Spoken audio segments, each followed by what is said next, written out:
जी, यही कहना चाहता हूँ कि धर्म और जाति के बंधन में ना बटिए। धर्म और जाति आपको खाने पीने के लिए नहीं देंगे। ये सुनने में तो अच्छा लगता है, लेकिन हमें आपस में बांटता, समाज को आपस में बांटता भी है। मेरा आपसे ये प्रार्थना है, धर्म और जाति के आधार पर बिल्कुल भी वोट ना करिए। वोट केवल आप अपने विकास के लिए कीजिए। जो आपकी बात सुने नेता, उसके लिए वोट कीजिए। युवा शक्ति को वोट कीजिए।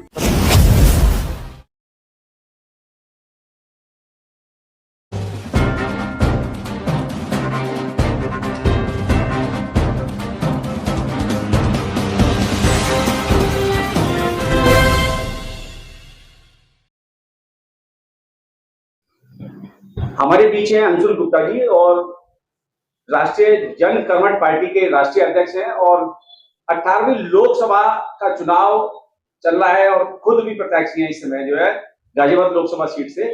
सबसे पहले हमारे चैनल पे आपका अंशुल गुप्ता जी हार्दिक स्वागत है। बहुत बहुत धन्यवाद। देखा जाए अंशुल जी, तमाम राजनीतिक पार्टियां जो है अपने अपने कैंडिडेट के लिए दिन रात कमर तोड़ मेहनत करके प्रयास कर रही है उनकी जीत के लिए। आप खुद इस चुनाव मैदान में हैं, तो क्या कहना चाहेंगे इस चुनाव को लेकर? जी, ये चुनाव परिवर्तन का चुनाव है। हाँ। ये चुनाव हमें ये देखना पड़ेगा कि जो वास्तविक समस्याएं हमारे क्षेत्र की हैं, क्या उन पर कोई कार्य करने वाला आएगा। और जनता के लिए बहुत अच्छा समय है कि वो इस बार ऐसे कैंडिडेट को वोट दें जो आपके हित के लिए कार्य कर सके। तो बहुत ही महत्वपूर्ण चुनाव है ये।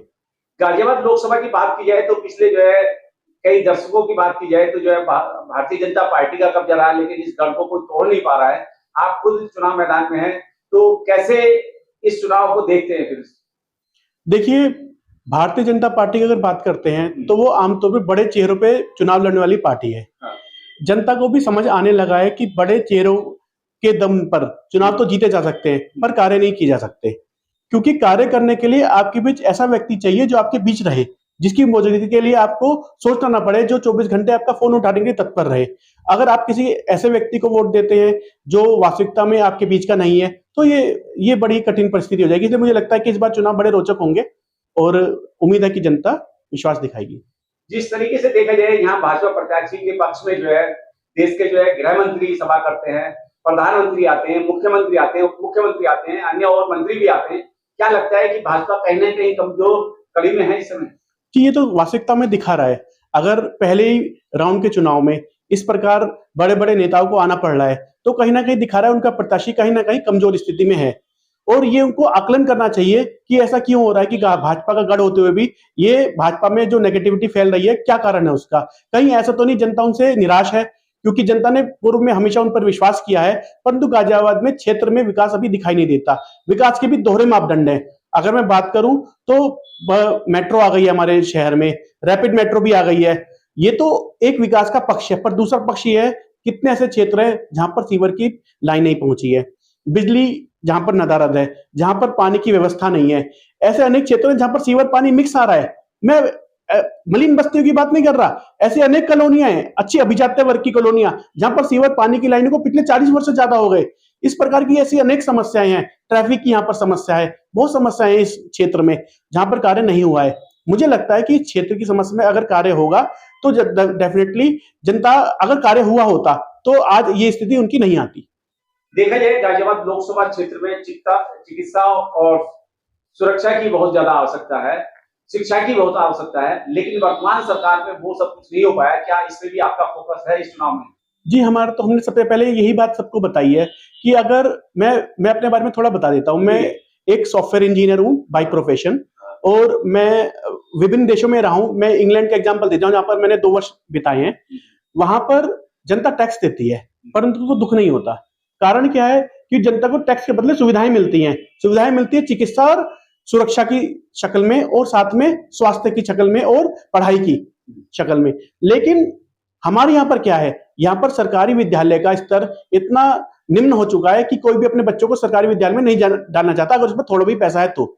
और इसके अतिरिक्त सरकारी अस्पताल तो आप देखिए, ऐसा लग रहा है जैसे भ्रष्टाचार का मंजर है वहां पर। अब हमने कई बार दौरा किया है, अक्सर वहां पर देखा गया कि भारी भ्रष्टाचार में लिप्त हैं वो लोग, और कोई भी जनता का कार्य नहीं करे। गरीब जनता को बेहद परेशानी का सामना करना पड़ रहा है। अगर हम जनता में विश्वास दिखाती है हमारे अंदर और बांसुरी को वोट देती है, तो हम आपको यकीन दिलाते हैं कि पहले इन दोनों क्षेत्रों में कार्य किया जाएगा। क्या लगता है जिस तरीके से जो है वर्तमान सरकार ने जो है 2 करोड़ नौकरी का वादा किया था, 10 साल हो गए, लेकिन अब तक जो है 2 लाख तक नौकरी नहीं मिल पाई। क्या राष्ट्रीय जन कर्मठ पार्टी इस ओर भी लोगों को जागरूक कर रही है? जी बिल्कुल, हम तो खुद ही हमने पहले एक प्रकल्प चलाया जिसमें हम लोगों को युवा को रोजगार दें। हमने खुद वो प्रकल्प चलाया। हमारा तो विश्वास है जब युवा के पास आप उसको धन मत दीजिए। ऐसी बहुत सारी सरकारी योजना चलाती है जब उनको धन दिया जाता है, धन से आप उनको निर्बल बना रहे हैं। आप उनको नौकरी दीजिए ताकि उनके अंदर एक उत्साह की भावना रहे। धन से आप किसी को निर्बल तो बना देंगे, लेकिन उसके अंदर आत्मसम्मान की भावना खत्म हो जाती है। इसलिए मैं यही कहूंगा कि अगर हमें अवसर मिलता है तो हम वास्तविकता में नौकरियों का सृजन करके दिखाएंगे, जो हमने अपने व्यक्तिगत स्तर पर भी करके दिखाया है। गुप्ता जी, देखा जाए इस तरीके से जो है पिछले 10 सालों में जो है भाजपा सरकार ने अब तक जो है 1,25,000 से ज्यादा प्राइमरी स्कूल अब तक बंद कर चुकी है। तो पढ़ेगा भारत बढ़ेगा भारत कैसे नारा कामयाब हो पाएगा? जी नारा तो बिल्कुल कामयाब नहीं हो सकता, क्योंकि ये तो नारा है। नारे को आपको वास्तविक धरातल पे लेना पड़ेगा। आपको ये देखना पड़ेगा जो आप पढ़ेगा भारत बोल रहे हैं तो क्या आप वैसी सुविधा दे रहे हैं? प्राइवेट स्कूल आज मध्यम वर्गीय को तोड़ रहे हैं। मध्यम वर्गीय और निम्न वर्गीय जो हमारे जनता है उसकी कमर तोड़ रखी है महंगाई ने, क्योंकि स्कूल इतनी फीस लेते हैं। आप देखिए एक सामान्य वर्ग का कितना पढ़ाना मुश्किल हो गया है। सरकारी में वो पढ़ा नहीं सकता क्योंकि उसको पता है कि वहां पर स्तर बहुत निम्न है। प्राइवेट में पढ़ा नहीं सकता, मजबूरी में वो कंप्रोमाइज करता है अपने जीवन से। आप सोचिए जो व्यक्ति 20,000 रुपए महीना कमाता है, जब उसको 10 से 15,000 रुपए महीना अपने बच्चे की पढ़ाई में खर्च करने पड़ेंगे तो उसके दिल पर क्या बीतती होगी, परंतु मजबूरी है, उसको करना पड़ता है। ये वास्तविकता में बहुत चिंता का विषय है। गुप्ता जी, देखा जाए सबका साथ सबका विकास एक बहुत बड़ा नारा जो है भारतीय जनता पार्टी ने दिया, और आज सबका साथ सबके विकास की अगर बात की जाए तो अगर खाद्य सामग्री की बात की जाए, दाल चावल चीनी चाय की पत्ती की बात की जाए, किसी दवाई की बात की जाए तो 18% जीएसटी देना पड़ता है। लेकिन अगर लग्जरी गाड़ी खरीदनी हो या डायमंड खरीदना हो तो उसमें 2.5% जीएसटी देना पड़ता है। क्या कहेंगे इस मुद्दे को लेकर? जी इसी से तो यही सिद्ध होता है कि ये अमीरों की सरकार है। अगर आपको खाद्य सामग्री पर भी 18% जीएसटी की आवश्यकता पड़ रही है तो ये बहुत ही शोक का विषय है, क्योंकि खाद्य सामग्री एक बेसिक नीड है किसी व्यक्ति की, लग्जरी कार नहीं है। वो तो नेसेसिटी में आती नहीं है, वो लग्जरी है। लेकिन खाद्य सामग्री पर भी अगर आप इस प्रकार का टैक्स लगाएंगे तो ये आपकी नीयत को दर्शाता है। आप कहीं ना कहीं ये चाहते हैं कि जो व्यक्ति की मूलभूत सुविधाएं हैं उनसे भी उनको वंचित कर दिया जाए। गुप्ता जी, देखा जाए सियासत वाले इस समय जो है धर्म का सहारा लेकर चुनाव लड़ रहे हैं, लेकिन चुनाव आयोग मौन है इस बात को लेकर। जी आज हम डीएम के पास से आए हैं। डीएम साहब भी थे, पर्यवेक्षक भी थे। वो बोल रहे हैं कि किसी को धर्म का सहारा नहीं लेना, जाति का सहारा नहीं लेना, पर हर कोई ये जानता है कि ये बोलने की बात कथनी कुछ और है और करनी कुछ और। जितनी भी बड़ी पार्टियां हैं अक्सर वो धर्म और जाति का सहारा लेती दिखाई देती हैं। कुछ पार्टी धर्म का सहारा ले रही है तो कुछ पार्टी जातियों का। मुझे लगता है कि अगर इस प्रकार धर्म और जातियों में चुनाव होंगे तो वास्तविक जो जनता की जरूरत है उसकी बात कभी कोई कर ही नहीं पाएगा। अभी जैसे नारा दे रहे थे कि जो राम को लाए हम उन्हीं को लाएंगे, तो क्या ये धार्मिक उन्माद नहीं है? ये बिल्कुल है। मुझे तो चुनाव आयोग पर मैं इस बात को लिखूंगा कि आप किस प्रकार इसको वैलिड करार कर रहे हैं, क्योंकि अगर भगवान का नाम अगर आपके किसी चुनावी नारे में आ गया तो निस्संदेह ही वो चुनाव आचार संहिता का उल्लंघन है। राष्ट्रीय जनकमत पार्टी अगर अस्तित्व में आती है गाजियाबाद लोकसभा सीट पे, तो जिस तरीके की मूलभूत सुविधा यहाँ की जनता के लिए, क्या उनको अच्छा स्कूल, अच्छा पानी, अच्छी सीवर की सुविधा या अच्छी चिकित्सा की सुविधा या सुरक्षा की सुविधा की बात की जाए तो कहां तक आप लोगों को अवेयर करेंगे इसके लिए? जी देखिए, पहले तो मैं आपको थोड़ा बता देता हूँ उसका बैकग्राउंड। हाँ। हमारे यहाँ हमने पहले भी जनता के बीच हम जनता के निरंतर बने हुए हैं। हाँ। हमने देखा कि जो वास्तविक समस्याएं है ना उनका पालन होना बहुत जरूरी है, उनका निराकरण होना बहुत जरूरी है। जैसे कि सीवर, पानी, सड़क, ये बेसिक सुविधा में आ गए। इसके अलावा बिजली एक मूलभूत सुविधा में आती है, वो भी। ये 4 मूलभूत सुविधा है। उसके बाद आप ट्रांसपोर्ट की सुविधा लेते हैं। ये मूलभूत सुविधा अगर आपने काम कर दिया तो आप विकसितता की ओर कुछ कदम बढ़ा सकते हैं। देखा जाए आप खुद एक युवा है और एक सॉफ्टवेयर इंजीनियर है, और आज देखा जाए तो इस देश के अंदर जो है 60% की आबादी युवाओं की है, और बेरोजगारी की बात की जाए तो एक नौकरी के लिए 1,000 से ज्यादा 10,000 तक फार्म भरे जाते हैं और वो निरस्त किए जाते हैं। तो सरकार की मंशा पे सवाल उठता है, तो आपकी पार्टी इस विषय पे क्या कहना चाहेगी? जी देखिए, एक युवा के रूप में आपको बता देता हूँ। हाँ। एक युवा के रूप में राह बहुत कठिन हो चली है।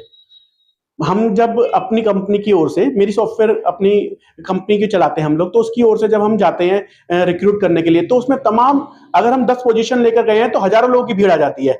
ये दर्शाता है कि पढ़े लिखे वर्ग भी नौकरी के प्रति वंचित है और उसको नौकरी नहीं मिल पा रही पढ़ाई करने के बावजूद। ये दर्शाता है कि कहीं ना कहीं हमारे सिस्टम में कमी है, जिसका शिकार युवा को झेलना पड़ रहा है।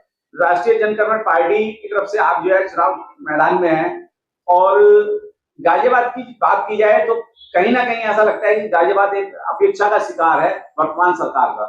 तो क्या जन जन तक अपनी बात पहुंचाने का काम कर पाएंगे? जी बिल्कुल, हम तो जनता के बीच में बने हुए हैं और आपने बिल्कुल ठीक कहा, गाजियाबाद वास्तविकता में उपेक्षा का शिकार है।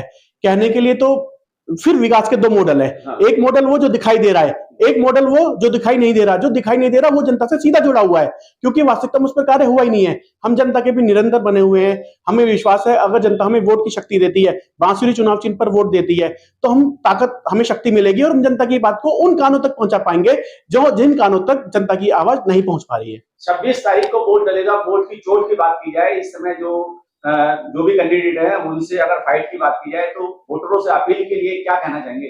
मैं वोटरों से यही अपील करूंगा कि आप इस बार वोट बहुत सोच समझ के दीजिए। वोट आपकी शक्ति है, अपनी शक्ति को पहचानिए। किसी बड़े नेता, बड़े नाम के चक्कर में वोट ना दीजिए। वोट ऐसे व्यक्ति को दीजिए जिसको आप कभी भी 24 घंटे कभी भी आप उसको पहुंच सके, जिस तक पहुंचना बहुत सरल हो। और बांसुरी पे अगर आप देकर अगर हमें आप हमारे हाथ मजबूत करते हैं, तो मैं आपको विश्वास दिलाता हूं, मैं पूरी तरह आपके लिए उपस्थित रहूंगा और जनता से जीत के जितने भी कार्य हैं उनको प्राथमिकता के आधार पर करूंगा। इसके अलावा कोई विशेष अगर बात अपनी तरफ से कहना चाहते हैं गाजियाबाद लोकसभा की जनता से, तो उसको भी आप शेयर कर सकते हैं हमारे चैनल के माध्यम से। जी यही कहना चाहता हूं कि धर्म और जाति के बंधन में न बटिए। धर्म और जाति आपको खाने पीने के लिए नहीं देंगे। ये सुनने में तो अच्छा लगता है, लेकिन हमें आपस में बांटता, समाज को आपस में बांटता भी है। मेरा आपसे ये प्रार्थना है, धर्म और जाति के आधार पर बिल्कुल भी वोट ना करिए। वोट केवल आप अपने विकास के लिए कीजिए, जो आपकी बात सुने नेता उसके लिए वोट कीजिए, युवा शक्ति को वोट कीजिए। बस मैं यही कहना चाहता हूँ। जय हिंद, जय भारत।